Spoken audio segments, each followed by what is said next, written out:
جس چیز کو تم گوا چکی ہو اللہ تمہیں وہ کسی نہ کسی نعمت کی صورت میں واپس کر دے گا۔ چونٹیاں اگر متحد ہو جائے تو شیر کی کال نوچ کر اتار سکتی ہے۔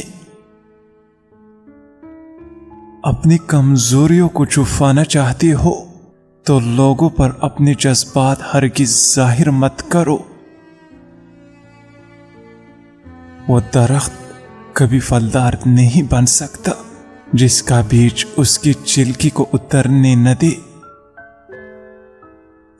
دنیا میں ہرگز سکون نہ ڈھونڈو، سکون اس بندی سے دور بھاگتا ہے جو دنیا میں اسے تلاش کرتا ہے۔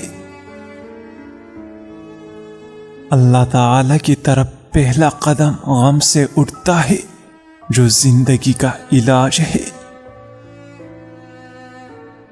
جاہل آدمی عورت کو اپنی حوث جبکہ عقل مند اسے اپنی روح سمجھتا ہے۔ جب تمہارا غصہ انتہا پر پہنچ جائے تو فوراً ایسی شخص کا تصور کرو جس سے تم محبت کرتے ہو۔ عورت کو اپنی روح میں سماؤ کیونکہ وہ مرد میں اپنی خوشبو تلاش کرتی ہے۔ جگر اور معدے کی گرمی فوراً دور کرنے کے لیے دھنیا کے بیج پانی میں بھگو کر وہ پانی صرف 3 دن پی لو۔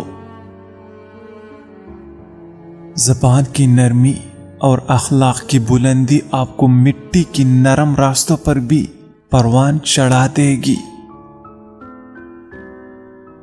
شہوت 3 چیزوں سے بیدار ہوتی ہے: آنکھ، کان اور ہاتھ۔